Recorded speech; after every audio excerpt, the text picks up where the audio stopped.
el castell i l'església de Santa Maria de Miralles. Situat dalt d'un cim a 662 metres d'altura, el castell de Santa Maria de Miralles ens revela els orígens més antics d'aquesta població de l'Anoia. Ja al segle X, concretament l'any 960, el trobem mencionat en un document del comte Borrell de Barcelona. Formava part de la línia defensiva que va permetre el repoblament de la comarca cap a l'oest a finals del mateix segle.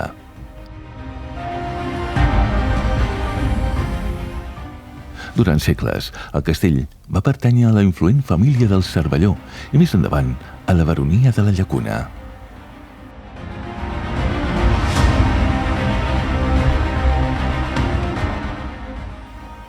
L'estructura del castell s'adapta perfectament al relleu. A la part més alta hi ha una edificació rectangular d'uns 1.000 metres quadrats on encara avui es conserven restes de murs i parets. Més avall, orientada al sud, s'estén una gran esplanada delimitada per una muralla en part enderrocada.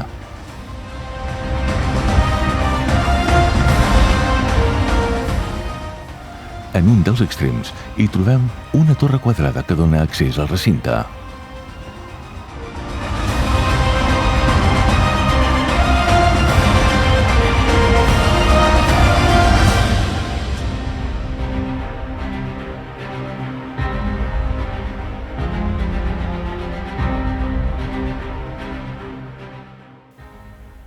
En aquest espai inferior destaca l'església romànica de Santa Maria, d'una sola nau i amb volta de canó.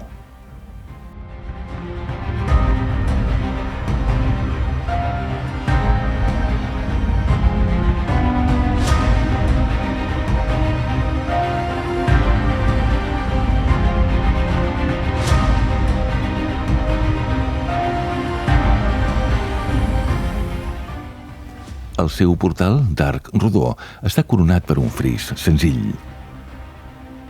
Aquesta església fou la parròquia del poble fins a principis del segle XX, quan es traslladà a l'ermita de Sant Romà.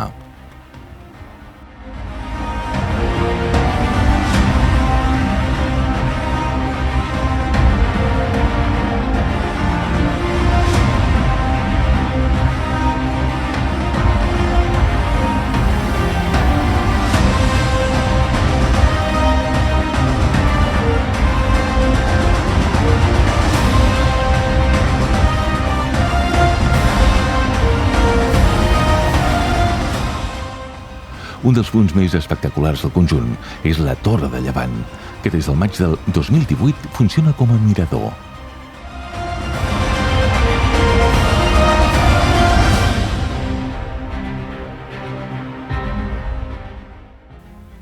Aquesta torre, que protegia l'antic accés principal, possiblement fou construïda sobre una estructura anterior i destaca per la seva situació estratègica.